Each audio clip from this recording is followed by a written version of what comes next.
The Minister of Ask Google. Check the encyclopedia. Sorry, I mean the Minister of Higher Education and Bubblegum. Sorry, I mean the Minister of Higher Education and Training is in more trouble than I anticipated if the latest media reports about her are true. The President has already requested a full report on her conduct in Parliament, which left everyone shocked. But it seems there's more coming. It seems there's something that she can't explain, which may be critical to everything that has played out thus far. If you haven't seen how the minister was behaving, here's a sample. What makes in your own view, Minister, what makes a person credible? When you say this one, Tebogo Chair, is credible or is not credible, what makes him credible in your own view? Minister? What makes a person credible, Chair, is exactly how it is defined when you Google. By encyclopedia, you'll see what it means. It's exactly that. You are not going to answer us.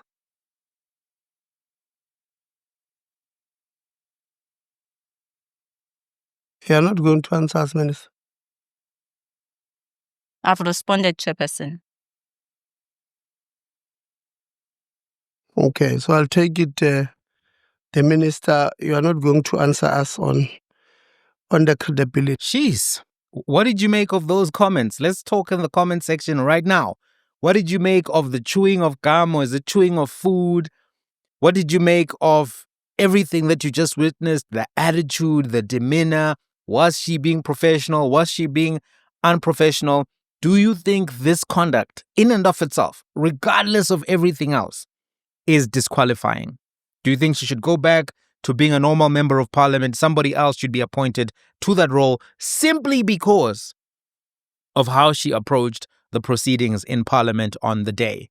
Do you think the president, in asking for the report, in asking for all of these particular questions or accountability mechanisms on his side, is doing this genuinely, or if he's doing this as a way of politically managing the situation? As things stand in this GNU cabinet, I think 3 other ministers have been accused of incompetence, corruption, or something to that effect, and nothing has happened to them. So I don't know if you think that this is going to be more of the same, or if this particular minister is such a political risk in the sense that this advert for the opposition will be used. Because think about it. If you're the DA, you can just take this clip next year, local government elections. Do you want this? And then put your minister on the side, or do you want this? And then use that. It's become an advert for opposition in essence. So who are the other ministers who face strong criticism? The Minister of Finance, Enoch Godongwana, has faced strong criticism for how he handled the VAT matter, his attempt to push through the VAT issue, even though there was opposition from the public, opposition from the internal partners within the coalition, the Democratic Alliance, and also opposition from external actors such as the EFF, people who are not within the coalition in and of itself. So he's one person who some people have said is incompetent or is not fit for purpose for the growth agenda, which is what the government says they stand for in their medium-term development plan. So that's one person. Khumbudzo Ntshavheni has been accused of having approved a municipal tender when she was a municipal manager for a company that did not bid. And then we also saw Thembisi Melane facing accusations of having gotten large amounts of money from VBS facilitators. And there's also been another corruption scandal regarding her. So if you think of that, you've got 3 ministers and now you've got the 4th minister, bubblegum minister, right? Nothing has happened to them. I mean, one minister was removed from the position because of a conflict of interest, in that you can't be Minister of Justice while the NPA is investigating you. And we spoke about that quite at length. I made some episodes about that as well.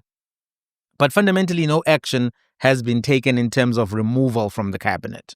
Do you think that this will go into that same direction, or something will change? Let's talk in the comments. Let me know what your views are. The comment section is one of our most exciting sections. It makes our channel quite alive because we're having debates in the comments. I'm there often as well. So my view is that the minister's behavior came across as dismissive, as disrespectful of the process. It came across as arrogant.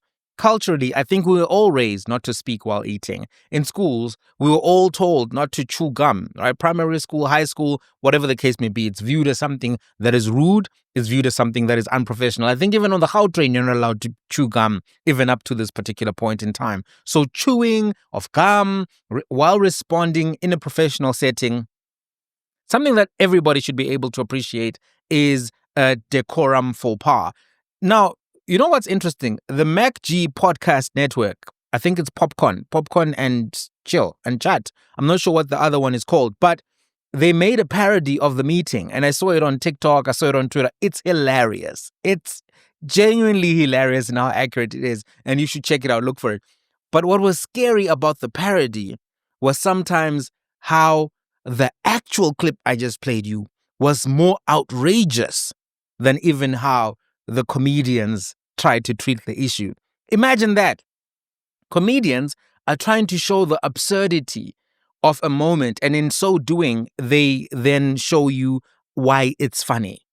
But even they could not fully capture the absurdity of what we witnessed in a chamber that is supposed to be for serious, robust conversations about accountability for entities that are dealing and handling billions of rands. The minister did not bring the requisite level of gravitas to that particular meeting. I'm aware that some of you may not actually have been following this whole story. I've done other episodes on it, but if this is the only episode you're going to watch, let me do a quick recap. This all started when the minister tried to appoint Gwede Mantashe's son and other people linked to Gwede Mantashe and to the ANC faction, which is linked to President Ramaphosa, to these sector education training boards. So she tried to appoint these people, and when the names became apparent, people started raising issues in Parliament and in that particular committee where she has to account. One of the big challenges that was raised, or one of the big concerns raised, outside of the fact that she's trying to appoint the ANC chairperson's son to a Seta board with a large salary and which is a very senior position, the minister herself, Dr. Nobuhle Nkabane, was the deputy minister of minerals for 3 years, from 2021 to 2024, before being promoted to minister of higher education. She was working as the deputy of Gwede Mantashe. So the optics are much worse because people are looking at this saying, are you rewarding your former boss or his people? What's going on here? Are you trying to advance your political prospects by rewarding people close to Cyril Ramaphosa and the chairperson of the ANC, Gwede Mantashe? So that's what led to the concerns, the furor. The Seta boards have a large budget. It was 17 billion in 2024. They have a massive responsibility in terms of providing skills trainings and learnerships. There are 21 different Setas in South Africa, each representing a different industry, such as agriculture, construction, banking. Many of these learnerships are supposed to be for people with an NQF of 3 or lower, and that basically means in the National Qualifications Framework, NQF, they are lower than matric. So, in other words, these Setas are supposed to be providing skills trainings, learnership, work experience for people who did not complete high school, the high school dropouts, helping them to get a pathway to employment and helping those who are underskilled in the current workforce upskill, same people who may not have a matric. As things stand, according to the latest household survey statistics from South Africa, the 2024 household survey data indicates that 47.4% of those over the ages of 20 do not have a matric certificate. So close to half. And also, the stats say that between the ages of 25 to 34, 50% of that age group does not have employment on the expanded definition. So you can see a correlation between the 47.4% who do not have matric and the 50% who are currently unemployed in the ages of 25 to 34, right? And there are millions of youth who are not in education, employment, or training. That's a category which is known as NEET. We also know from the unemployment data that 72% of the youth between the ages of 15 to 24 are unemployed. 50% of the adults, as I've told you, between the ages of 25 to 34 are unemployed. So you can appreciate that these Setas serve an important role, and if they worked as designed, they would help with the skills shortages in South Africa and with the unemployment problem. essentially, the point I'm trying to put across, number one, is that the Setas are important. And number two, that members of parliament had genuine reasons to be concerned about the appointments that they were seeing or the appointments that got leaked. So when this issue came to the committee, the Higher Education Committee, it caused drama. And it was that drama that led to the public becoming aware and led to all of these interventions and responses and actions. And the man who created that drama, somebody that I call the Cater Undertaker, was none other than the EFF Member of Parliament, Sihle Lonzi. He confronted the people from the department, asked them direct questions about these appointments, and the committee chairperson seemed to be trying to block the answer and block accountability. And this is what actually then led to Sihle Lonzi being kicked out. The moment became viral on social media, and because of the attention level that came with that, the minister then reversed the decision 2 days later. So these events happened on the 14th of May. On the 16th of May, the minister reversed the decision. On the 30th of May, she went to the committee chewing gum, and that led to what you saw earlier. But this is what triggered everything. DG, have you made appointments of board chairpersons of Setas? Yeah, Honorable Lonzi, we also addressed that part that... No, Chair. I think, Chair, No, hold on. it's going to be a problem, Chair, if you are not going to allow me to use my 15 minutes in the manner that I want to use it, Chair. No, but I hope you also- have paused my time. No, I have. But Yeah. we also have a legislative prerogative to assist one another. The DG will not know. So if you ask him a But question... you are answering for him, hold on. Chair. No, on a legislative... But he's here. You No, can't but- say the DG will not know. He must say to me, I don't know. No problem. And then I move. Honorable Now you are Lonzi. becoming his lawyer. No, Honorable Lonzi. The DG does not appoint. Members... Chairperson, I'm not asking you. I'm asking the DG. Honorable Lonzi. But I don't Honorable understand, Lonzi. Chair. No, my I'm man. asking the DG, Yeah, but have my you man, made board appointments he of can't Setas? make it, and I'm trying to assist But he you. can answer for himself. He's here. Why are you No, protecting we him? have members wanted to ask that at the Chairperson, beginning. why are you protecting him? He's here. He No, can I'm not speak. protecting him. He understands English. No, He Honorable can Lonzi. simply say no. You are going to have to kick me out here. I'm going to utilize my 15 minutes. When other members are using their 15 minutes, I keep quiet. Don't disrupt anyone. These are skills authorities. We're sitting with almost half of the population of young people in South Africa. They are unemployed. At least 2.5 million of those people Chairperson, are order. NEET. You know, we cannot They are sit not this in meeting education. and They are allow not certain in members to training. behave in this And then manner. we've got sitters Not as if we don't that have must to. put their family members, we are not that here for must put speech. their friends, that Now must going put to rank ANC Supreme members, on this honor. higher education, Or we are left- and then we're told here that we can't ask those We're questions. not here for We're not here to come and be bodyguards of the and stand for department. on issues We're not that here do to not speak hold on behalf of the department. cannot be We're here here. to speak for the youth. We're here to speak not for the a students in meeting. South Africa. But They cannot must allow an know honorable member to what introduce is this meeting happening to a in the second. sitters. What is Refuse. happening in the board. Must refuse We're not going to allow it. honorable member to We're not here to into protect a the second. department. We're not here to protect the department. Can't be given problem I've by got an 15 individual. minutes. We've I been must there be on time. allowed An to individual utilize my 15 who comes late minutes. to a meeting. I must be allowed to utilize my 15 and minutes. dictate the temp. From us. Why must I be told from asking you? That was discussed in the next meeting. Now you want to abuse us. You think that you are the only champion of the poor. Dictated You by think you are the only champion of the poor. Because you are now you can speak as you want. Then you must get out. You cannot abuse us. How do you do a resolution? Hello. Fine.